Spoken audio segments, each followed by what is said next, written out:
Well, hello everybody. Hope you're all okay. I just thought I'd pop on and let you know what I've been doing. Well, I've woke up this morning with a bloodshot eye. Well, actually, it was yesterday that I woke up with it, and it's still there. This happens quite a few times in the year. I don't know whether it's because I've got arthritis and I've got dry eyes. So it's very uncomfortable, but I'm all right with this eye. So there's always something, isn't there? But anyway, we'll stride above it. What have I got to tell you? Well, let's be uplifting. This is what I've got to show you. So Shashi, my friend from China, she's down at the boat because her husband's got a boat near where we moor ours, and my husband's gone down there. He's managed to get the boat on the slip and he's blacking the bottom of the boat at the moment. I always used to do it years ago, but with my bad shoulder I'm turning into an old bear, aren't I? Old grumpy bear. I can't do it anymore, but we'll just keep going, don't we? So she sent this for me. She said it's very traditional, it's Chinese, and it's what you have a drink out of, and you've got a lid for it. So isn't that lovely? That really is lovely. And she was disappointed that I wasn't down there, but I'm waiting for a parcel.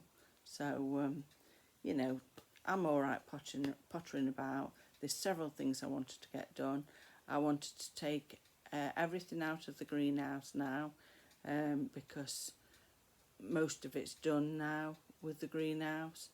So I just wanted to tidy it up a bit, because when you're going about your life, sometimes you just dump things about. Well, I know I certainly do. I'm still doing the crocheting. Now, I did start a quilt yesterday because I thought I'm on my own. Once I've done my jobs and a few extra things that I wanted to get done, like paint the outside step, which I have done, and it looks awful. I blame the paint, who wouldn't? I also wanted to paint a little black pig that I've got in the garden. That's come up lovely. And I also wanted to paint a little cat that we've got in the garden.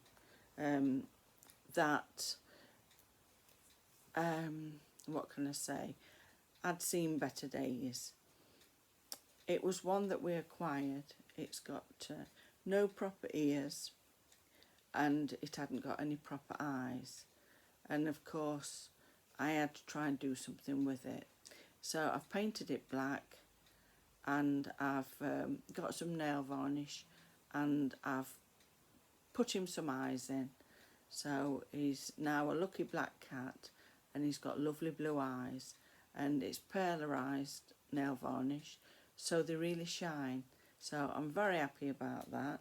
And I also touched some of the garden furniture just to make it look right, and a few other bits, and the cat on the back gate had got a bit of rust on it. My husband's put fence care on the front of our fence on the roadside, so that took some doing because it's 44 foot wide. You know, we've not been twiddling our thumbs. So my husband's busy down at the boatyard, and like I say, Shashi sent this. How wonderful. Lovely. Anyway, what have I been doing? Like I say, I did cut a quilt out, and I spent hours on it. Cut all the quilt out, all the squares, put them all in a formation that I liked, made some sashes to go down the side. Oh, I was really happy with myself. Went upstairs to put it together, and it was one disaster after another. You get this, don't you? I'd put one piece on back to front, one piece on upside down, it wasn't straight, the stitching wasn't. I don't know whether it was because of my eye or whether I wasn't concentrating because of the heat. I've no idea. Just one of those days. So I've put it in a corner and I've told it to think about what it's doing. And one day I'll probably pick it back up and see if it's going to behave itself. So that's it. It's gone in the naughty corner. Move on. So I thought I'll come back downstairs and do a little bit more of the crocheting. And I've got a bit of an idea. I've got a pom-pom. Let me just lay this here. And I was thinking about putting the pom-pom on the middle of this to make it look like the stamens of a flower. Can't really see it, but if you get the gist. So I think that's what I'm going to do, and turn it into a little knee blanket or something.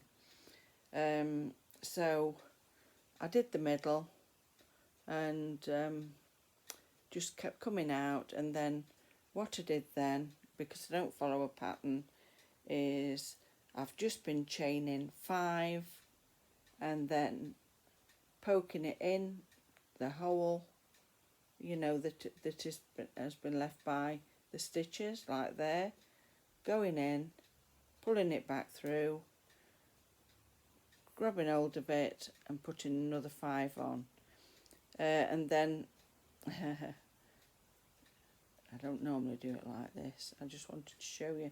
So that's the 5, and to increase it I've been putting most of the time 1 lot in like this. Not very good at explaining, but then on some of them, to increase it, I've been putting 2 in randomly. No fixed way of doing it. That's just how I've done it. I just make things up, and I enjoy it. It's something that I find very relaxing, and I love to see how it comes out. I've also been looking at my Dobisha Christmas book, and there's a bit here written by one of my favourite authors, Alison Utley, and she's a children's writer from 1884 to 1976, and she was born at Cromford, which is about, would it be about 10 mile away? I'm not sure. I think it is. I know I used to walk it some Saturdays when I had my whippet, Molly. But it's absolutely lovely book. It's got loads of different traditions and things to do with Derbyshire, and she's got a little bit of Christmas here, and this is a lovely Christmas Eve poem, the story that a mother always told them every year, and you've probably heard of it before. 'Twas the night before Christmas, and all through the house not a creature was stirring, not even a mouse. The stockings were hung by the chimney with care, in hopes that St. Nicholas soon would be there. The children were nestled all snug in their beds, while visions of sugar plums danced in their heads. And I thought that was really lovely. So there we are. I thought that would cool us down a little bit. It's got lots of interesting things in, and it's got all about guising and mumming in Derbyshire. I've not read that bit, but I do know about guising and mummers. What they used to do at one time was at Christmas, the older children and some of the adults used to black the faces up and do little poems and different things, knock on the door, and you know, they'd probably be given a little bit of money. I think that might have been where Morris men came from. You know, I'm not 100%, but that's my belief.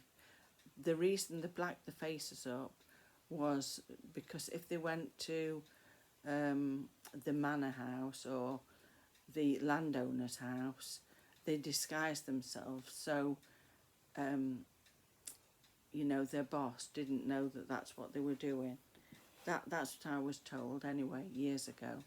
And it's just a little bit of history that I found interesting. So I'll really enjoy that book because I love anything to do with tradition. So that's about it really. It's a little bit cooler here, so I'm pleased about that. The children had their sports day, and Ivy, I think she got a first, a second and a couple of thirds. And Noah, he won a couple, he won one race, and I think he won the fastest race, you know, he won that, and he come second, I think, in the egg and spoon race. You know, it's lovely, isn't it? So there we are. Very pleased to see that they enjoyed themselves, and it was lovely to see a picture of Ivy sat with one of her friends, and they were holding hands. Isn't that lovely? Right, anyway, I better slowly crack on. Lots of love. Bye.